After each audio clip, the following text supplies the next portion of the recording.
ദൈവതിരുനാമത്തിന് നിത്യമഹത്വം ഉണ്ടായിരിക്കട്ടെ. സ്നേഹമുള്ളവരെ, ആരാധനാ വർഷത്തിലെ മൂന്നാമത്തെ കാലമായ വലിയ നോമ്പ് കാലം പേത്രത്താ ഞായർ മുതൽ ഉയർപ്പ് തിരുനാൾ വരെയുള്ളതായ ദിവസങ്ങളാണ്. നമ്മുടെ കർത്താവിൻ്റെ രക്ഷാകര രഹസ്യങ്ങളെ കൂടുതൽ അനുഭവവേദ്യമാക്കുന്ന ദിവസങ്ങളാണ് വലിയ നോമ്പ് കാലം.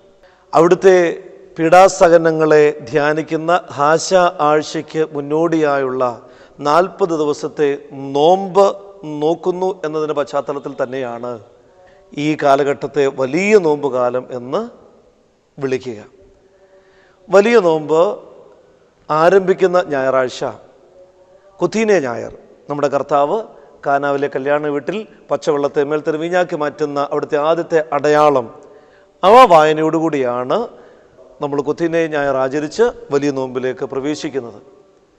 തൊട്ട് പിറ്റേന്ന് നോമ്പിൻ്റെ പ്രധാന ശുശ്രൂഷകളിൽ ഒന്നാണ് ശുഭക്കോനോ, തിങ്കളാഴ്ച.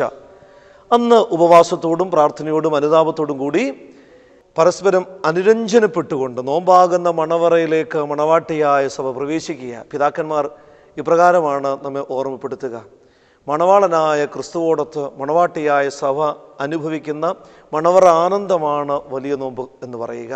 അവിടെ യാതൊരു വിധത്തിലുള്ളതായ അസ്വസ്ഥതകളും വിദ്വേഷങ്ങളും മാനസിക സംഘർഷങ്ങളും ഒന്നും ഉണ്ടാകാനായിട്ട് പാടില്ല.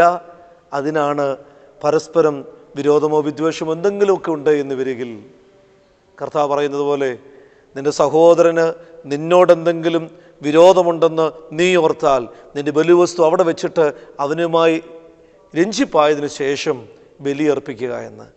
ഈ ഒരു താല്പര്യത്തോടു കൂടിയാണ് സഭ ശുഭക്കോനോ ആചരിച്ച് നോമ്പിലേക്ക് തൻ്റെ മക്കളെ പ്രവേശിപ്പിക്കുക. എല്ലാവരും പരസ്പരം അനുരഞ്ജനപ്പെട്ട് വലിയ നോമ്പിലേക്ക് പ്രവേശിക്കുന്നു. അങ്ങനെ നോമ്പ് കാലഘട്ടം പൂർത്തിയാക്കി പെസഹ രഹസ്യങ്ങളിലേക്ക് സഭ പ്രവേശിക്കുന്നു.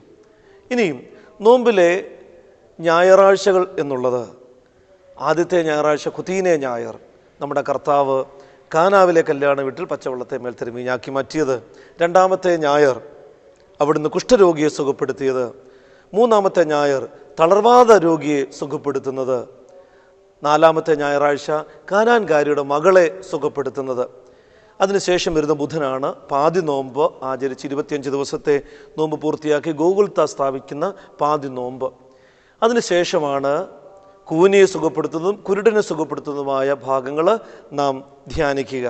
ശേഷം ആ വെള്ളിയാഴ്ചയോടുകൂടി 40-ാം വെള്ളിയോടുകൂടി 40 ദിവസത്തെ നോമ്പ് പൂർത്തിയാക്കി പീഡാസഹന മരണ ഉദ്ധാനങ്ങളുടെ അനുസ്മരണയിലേക്ക് ഹാശാഴ്ചയിലേക്ക് സഭ പ്രവേശിക്കുക.